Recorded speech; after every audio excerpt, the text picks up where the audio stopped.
করতে পারে না।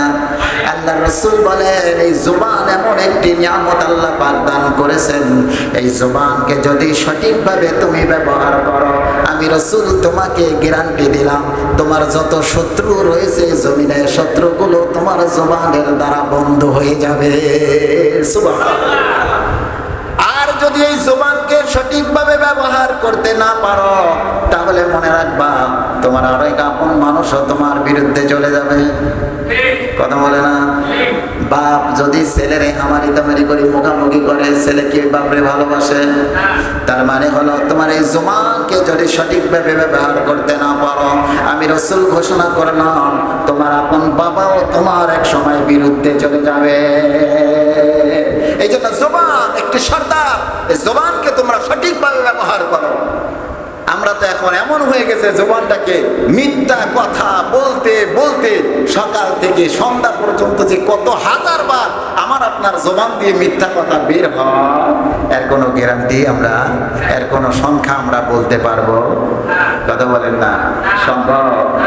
এই জন্য আমরা মিথ্যা থেকে বাঁচবো কি করে, চগলখড়ি থেকে বাঁচবো কি করে, জবানকে সঠিকভাবে ব্যবহার করব কিভাবে, এই নিয়ামত সঠিকভাবে ব্যবহার করার নীতিমালা, কোন রাস্তায় চললে কিভাবে চললে জবানের সঠিক ব্যবহার হবে, কিভাবে ব্যবহার করলে জবান দ্বারা আল্লাহকে খুশি করা যাবে, এই জবানকে কিভাবে ব্যবহার করলে আল্লাহর রাসূলের ভালোবাসা পাওয়া যাবে। মহান রব্বুল আলামিন বলেন সূরাতুত তাওবা 119 নম্বর আয়াত, আল্লাহ বলেন ইত্তাকুল্লাহ, জবানকে ব্যবহার করতে হলে সর্বপ্রথম দিলে আমি আল্লাহর ভয় থাকা লাগবে।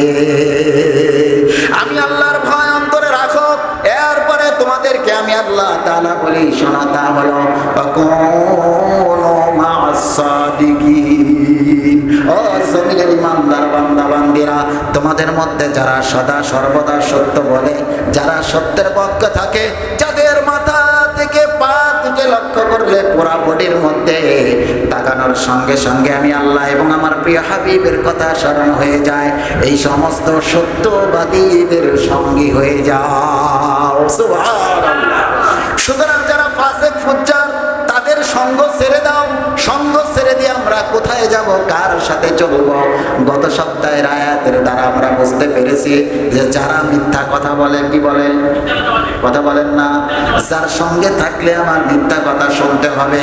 তুমি 5 বার মিথ্যা কথা শুনবা, তুমি নিজেকে যতই চেষ্টা করবা নিয়ন্ত্রণ করার জন্য, তোমার ডানে বামে সামনে পিছনে যদি এমন ফুজ্জার লোক থাকে যারা নাকি সর্বদা এই জবানের অপব্যবহার করে, তুমি কখনো নিজেকে তোমার জবানকে নিয়ন্ত্রণ করতে পারবা না।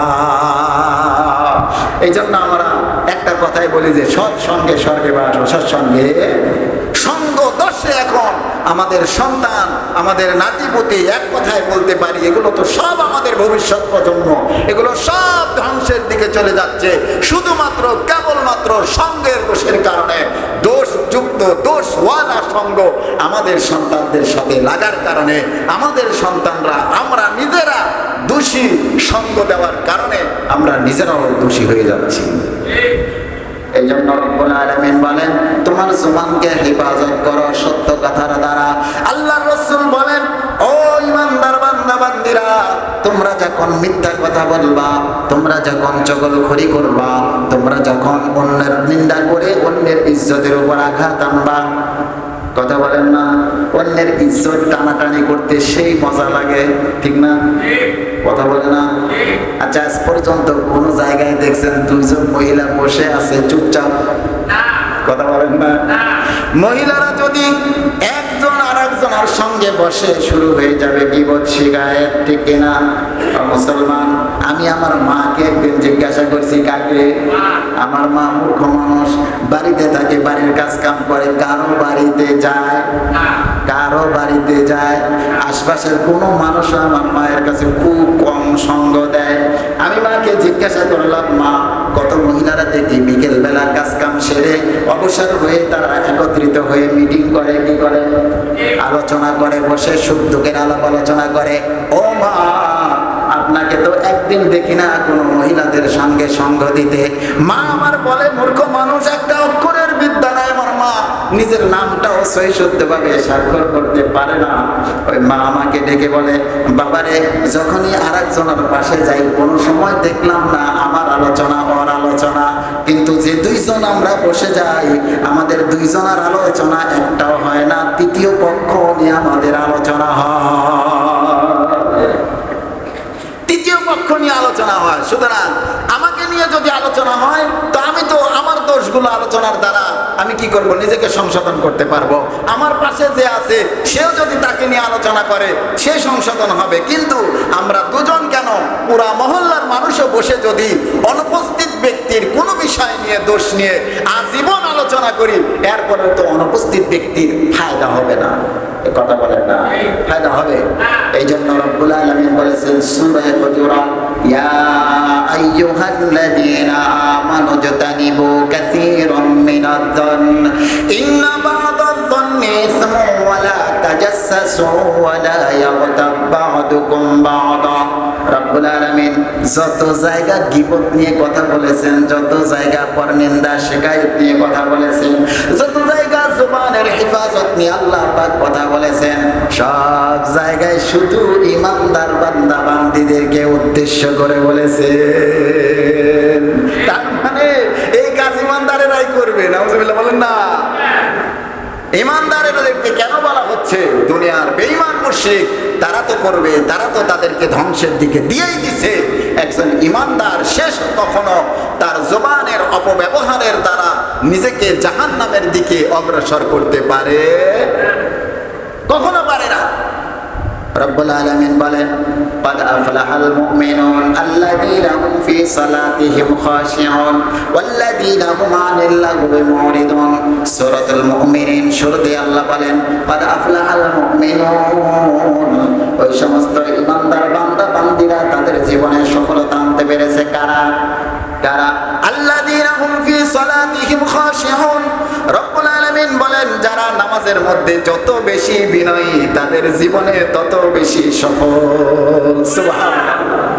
এরপরে রাতে আল্লাহ বলেন নামাজের ব্যাপারে যত্নশীল হতে হবে। শুধু তাই নয়, ইমানদার মুমিন বান্দাদের আরেকটা গুরুত্বপূর্ণ বৈশিষ্ট্য তাদের জীবনে সফল, যারা ওয়াল্লাযীনা হুম আনিল লাগwi মুরিদুন, যারা সদা সর্বদা বাজে ফাহিশা কথা থেকে নিজেদের জবানকে হেফাজত করে। তাহলে সফলতা আনতে গেলেও আমার আপনার জীবনে সফলতাও এই জবান ছাড়া আসা সম্ভব? কথা বলেন না, সম্ভব না। এই জন্য আজকের আলোচনা থেকে আমরা এতটুকু শিক্ষা নেই, আলোচনা তো ধারাবাহিক চলতেইছে, অন্তত এতটুকু শিক্ষা নেই যে আমরা জবানকে একটু নিয়ন্ত্রণে আনি, আমাদের লাগামের মধ্যে আনি, নিয়ন্ত্রণে আনি। আচ্ছা, আমি যদি এখন চেষ্টা করি, ইচ্ছা করি যেখানে বসে থাকবো চুপচাপ কথা বলবো না, পৃথিবীর কেউ আমাকে কথা বলাতে পারবে? কথা বলেন না, পারবে? আচ্ছা, আপনারা যখন কথা বলেন এই বাসালের মতো কথা বলতে বলতে একসময় ক্লান্তি আসে না? একসময় করতে মনে হয় এত কথা কিসের জন্য বলি?